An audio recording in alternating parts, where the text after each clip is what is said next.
The first column, about 8 lines up. Nira Pirush. Kimi Shemaske Shem Shemayim Bechinum Roy Lanius. Person who says the name of Hashem in vain, he's deserving of poverty. Bishul Ki Hashemayim Shemayim LaHashem V'Oretz Nasan Levnei Odom. The heaven was given to Hashem, and the earth was given to mankind. Lo nos Lodom Shum Kinyon. Ve'roy Lodom Shum Kinyon Ki Hakol Hu El Hashem Yisborach. I mean, logically speaking, if everything belongs to Hashem, you may have rights in something, but to acquire it, that you should be considered the owner, if it's Hashem is the master. No, it's like I invite you to my table. You have a right to partake of the food, but the food is not your food. But it says here, Oretz Nasan Levnei Odom. As much as Hashem is the master and He wills everything, Oretz Nasan Levnei Odom. But logically speaking, you'd say it should not be. Or maybe you'd say Oretz Nasan Levnei Odom means to partake of, but not that you consider the master of the terrestrial level.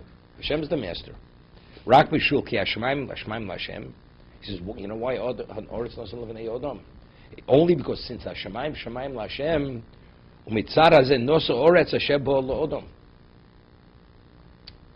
If Hashem's presence would be on the earth as in heaven, then man could not be, because who's the obvious master of the earth? God. In the presence of the master, nobody has any acquisition rights, ownership rights. Ownership is a demonstration of mastership. I'm the master. But since Hashemayim LaHashem, the earth is not his location, therefore it's possible for man to have what? To have ownership rights as if he's the master. Okay? But a person who speaks God's name as if it's ordinary. So for him, he's not that separated from Hashem. Hashem is considered within his realm.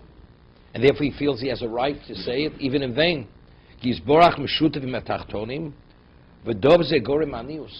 Why? That causes poverty.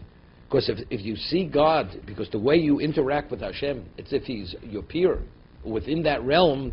So if that's the case, if He's on the terrestrial level, He's not exalted, that His location is Shemayim. So if that's the case, where is He the master? He's the master on the earth.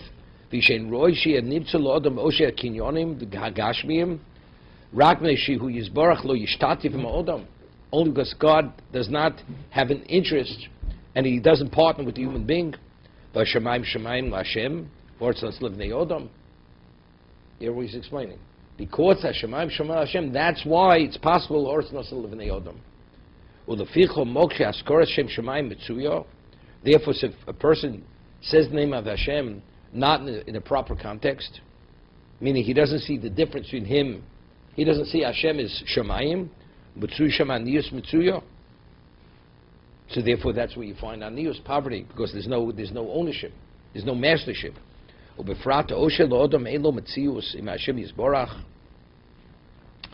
He says the whole idea, what does wealth do? It gives a person an identity. An identity, it's I. But if Hashem is here, you have no identity in His presence. Anything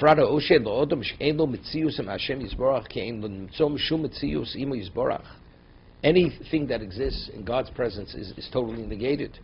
So if you behave in your life as if God is in your presence, within a disrespectful context, if that's the case, you don't exist.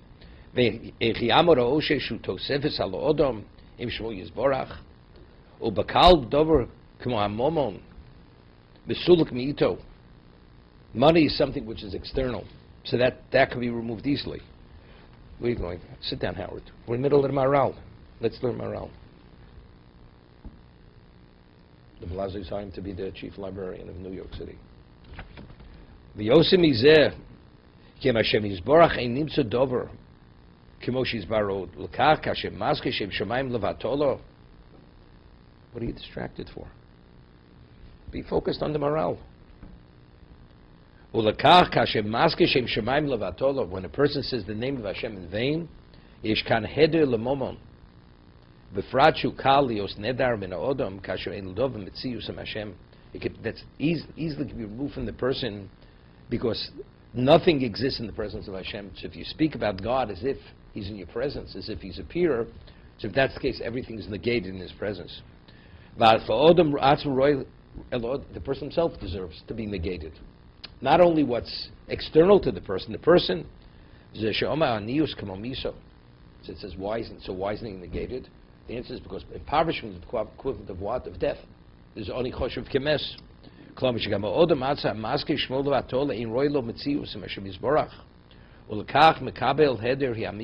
What's the ultimate vacuum or negation? Death. So why doesn't he die? The answer is because impoverishment is the equivalent of dying. He deserves death because nothing could coexist with Hashem. And if you treat God as if He's within your proximity, as if He's your peer, there's no such thing as being the peer of God. Therefore, what has to happen to the person? He has to be diminished. He has to be negated. What's the ultimate negation as a human being short of dying? That's impoverishment. So now that was a substitute for Saras in the old days? No. Saras was the equivalent of Anius. Right, So today that we don't... They don't have Saras, so now we have poverty. I mentioned that from the Chofetz Chaim. He cited the father of the Shalom who says this. Because today we have no way to relieve yourself of it. We don't have korbanos, we don't have the kohen, we don't have the machane, all this. So therefore, Anius, poverty, he explained, one was internal coming external. Right? There's a spiritual deficiency expressed itself on the person's skin. Today that we don't have the remedy or the way to deal with it, so therefore it's Anius, it's poverty. Cut. Peer. You use the word peer. Peer, P-E-E-R. Right, so that's an equal of Hashem. Is that what you Yeah. Oh. Okay. Umasha Anius hu kama misa. Why is poverty like death? Gam kein inyan muflag mode bechochmo be'arno so harbe. He says it's something which is profound in wisdom. He says we've spoken about it much. Ki achayim she'odem mekabel na'achshiv k'mo brocha. He says, life is the ultimate blessing. Life is blessing. And he says, Sharei Nemar, because it says, Ki imcha b'kor chayim. What is the source of life? Imcha. When you're with God, Shemizborchu mekor chayim. Mi'ito mashpia chayim l'kol chay. Pasuk of Tehillim.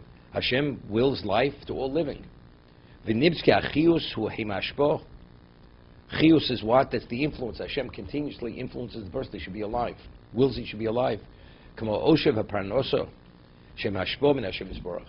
It's what? That's also. It's an influence.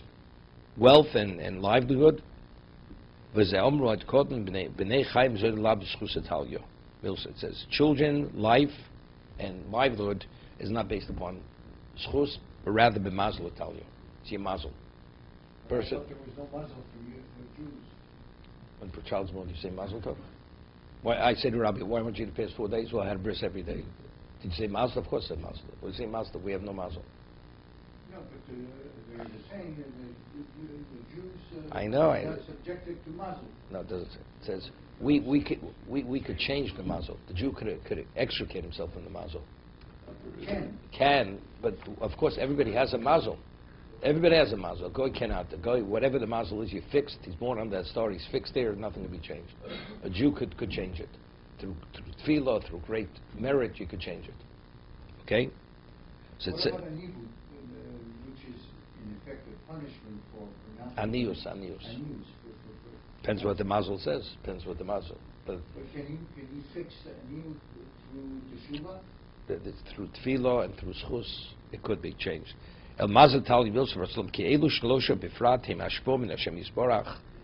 These three areas are what? A direct endowment from Hashem. Im Abonim, Im Achayim, Vim Ha'osher. Children, life, and wealth.